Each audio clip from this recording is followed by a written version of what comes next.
Hi everyone.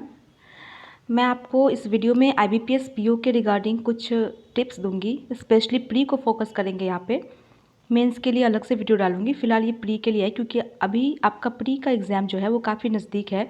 4 दिसंबर से exam start हो रहे हैं जो 11 दिसंबर तक चलेंगे। ठीक है, तो आपके पास टाइम कम है और आपको इस कम टाइम को कैसे यूटिलाइज़ करना है कि आप मैक्सिमम आउटपुट आपका आ सके। ठीक है, तो अभी हम देखते हैं कि आपको क्या करना चाहिए इन बचे हुए दिनों में। तो बचे हुए दिनों में आपको मैक्सिमम नंबर ऑफ़ मॉक्स अटेम्प्ट करने चाहिए। मैक्सिमम नंबर यानी आप जितने भी कर सकते हैं। अगर आप एक दिन में 5 कर पा रहे हैं तो बहुत अच्छी बात है। अगर आप 10 कर पा रहे हैं तो और भी अच्छी बात है।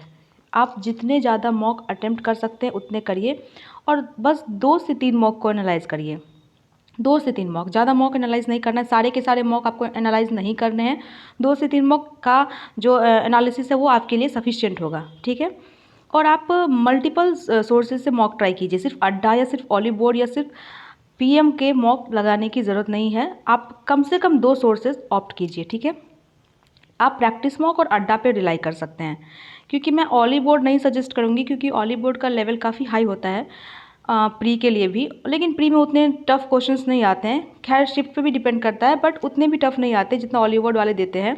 मेंस के लिए वो काफ़ी सही है लेकिन प्री के लिए आप PM और अड्डा पे रिलाई करिए। ठीक है, और इसके अलावा बहुत सारे फ्री मॉक्स भी आते हैं। फ्री मॉक्स भी आपको मिल जाएंगे जैसे कि आपको मतलब IBPS गाइड वगैरह भी मॉक प्रोवाइड करते हैं या फिर स्लॉट पे भी मॉक अगर आपको मिल जाता है तो आप वहाँ से भी मॉक लगा सकते हैं। जो भी आपको फ्री का मॉक मिले आप वहाँ से मॉक ट्राई कीजिए। ठीक है, और फ्री का मॉक एक भी नहीं छोड़ना है। अड्डा पे भी आते हैं फ्री वाले मॉक। अगर आपने अड्डा का वो नहीं लिया हुआ है, मॉक ख़रीदा नहीं है तो उस पर फ्री वाले मॉक आते रहते हैं, उसको ट्राई कीजिए और आपने जो भी मॉक ख़रीदा है उसको ख़त्म करिए।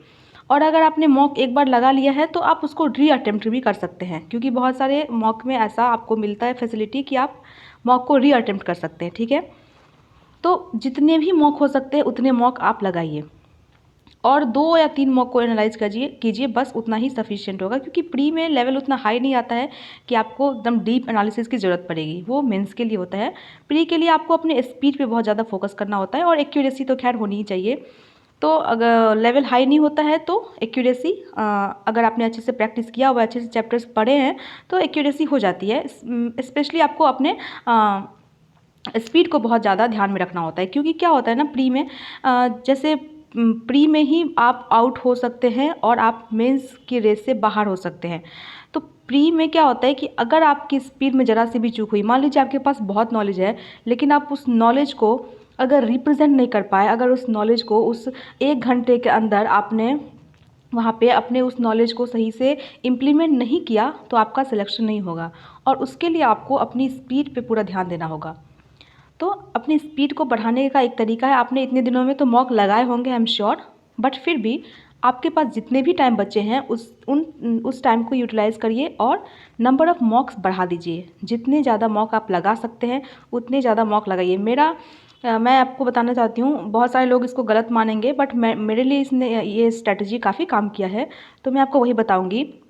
मैं एग्ज़ाम से एक दिन पहले भी यानी एक दिन पहले 1 डे बिफोर एग्ज़ाम मैंने 5 या 6 मॉक लगाए थे। सोचिए प्री के, क्योंकि प्री के मॉक 1 घंटे के ही होते हैं तो आपको ज़्यादा टाइम उसमें जाएगा नहीं। 5-6 घंटे में आप 5-6 मॉक लगा सकते हैं और 1-2 मॉक को एनालाइज़ कर लीजिए, बस इतना सफिशिएंट होगा। तो आपको नंबर ऑफ़ मॉक्स काफ़ी ज़्यादा लगाने हैं जितने भी टाइम बचे हैं उसमें। बाकी अभी आप कुछ मत पढ़िए क्योंकि आप मान लीजिए आपने अभी भी पढ़ाई जारी रखी हुई है, अभी आप करंट अफेयर्स वगैरह पढ़ रहे हैं, मत पढ़िए कुछ दिन। 1 वीक अगर आप नहीं पढ़ेंगे तो उस 1 वीक को बाद में कवर कर सकते हैं। ठीक है ना, क्योंकि अगर आप प्री से बाहर हो जाते हैं तो फिर आप मेंस के लिए पढ़ के ही क्या कर लेंगे, है ना। तो फिलहाल आपके पास जितना भी टाइम बचा है क्योंकि एग्ज़ाम बहुत पास है तो आप प्री पे फोकस करिए। ठीक है, प्री पे ही फोकस करिए। मेंस का बाद में देखेंगे जब प्री आपका एग्ज़ाम प्री क्लियर नहीं, जब आपका प्री एग्ज़ाम हो जाएगा उसके बाद आप मेंस में पूरा लग जाइएगा।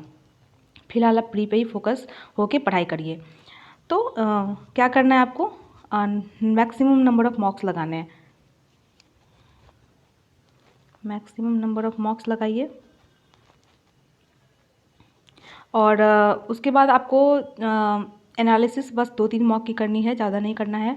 और फ्री के मॉक आपको जितने मिल रहे हैं उतने लगाइए और आपने जो परचेज़ किया है उसको तो सारा ही ख़त्म करिए।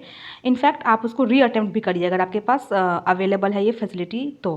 रीअटेम्प्ट करना बहुत ही अच्छी बात होती है। उससे क्या होता है ना कि आपको पता चलता है कि आपने जो गलती पहले की थी आप उसे दोहरा नहीं रहे हैं, ठीक है।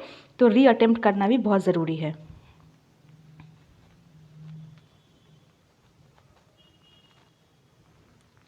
ओके, तो ठीक है, इतना इतना ये स्ट्रैटेजी आपके लिए पक्का काम करेगी, क्योंकि मैंने खुद इसको, एक्चुअली क्या हुआ था, मेरे पास टाइम काफ़ी कम था, क्योंकि मैं इससे पहले क्लैरिकल में थी, उसके नेक्स्ट ईयर मेरा पीओ में सिलेक्शन हुआ था।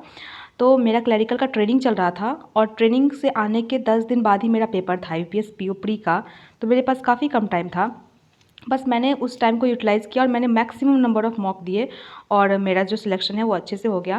मैं आपके सामने आज पीओ हूँ। तो ये स्ट्रैटेजी बहुत काम करती है। आपके पास जितना भी टाइम बचा है उसको मॉक लगाने में यूटिलाइज़ करिए, ठीक है। जितने भी मॉक आप लगा सकते हैं उतने मॉक लगाइए और मेरी शुभकामना आप सबके साथ रहेगी। Thank you so much for watching.